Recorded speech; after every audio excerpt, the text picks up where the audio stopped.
Magandang araw mga kakita kids!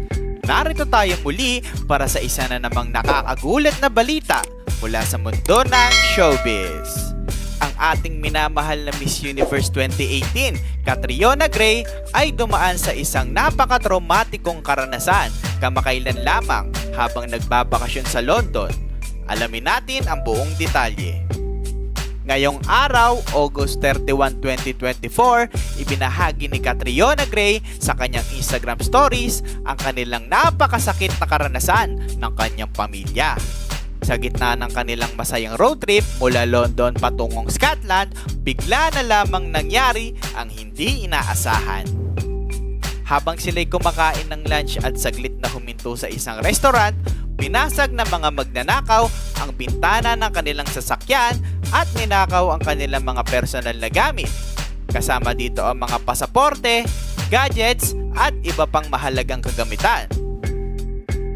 Ayon kay Catriona, ang kanilang paglalakbay sa United Kingdom ay para sa isang espesyal na okasyon para sa kanyang papa. Napaka-excited nilang mag-road trip mula London hanggang Scotland.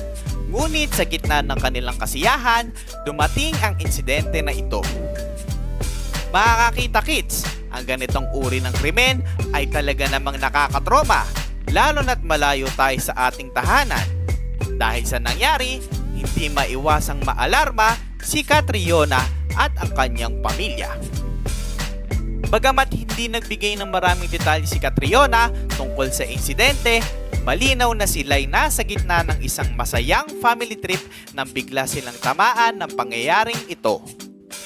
Ang kanilang bakasyon na dapat sana'y puno ng alaala ay biglang napalitan ng kaba at takot. Ngunit kilala natin si Catriona bilang isang matapang at positibong individual.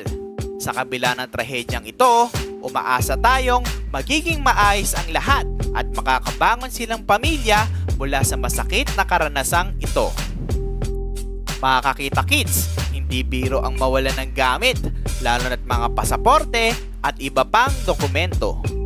Kaya't paalala lamang sa ating mga biyahero, maging mapagmatsyag at siguraduhin laging ligtas ang ating mga personal na gamit saan mang lugar tayo magpunta. Sa gitna ng lahat ng ito, patuloy pa rin nating suportahan si Catriona hindi lamang bilang isang beauty queen, kundi bilang isang huwaran ng tapang at determinasyon.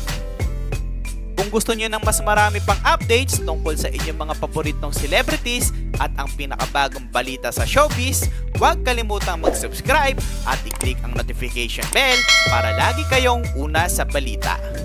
Hanggang sa susunod mga kakita kids, ito ang Kita Kids Showbiz!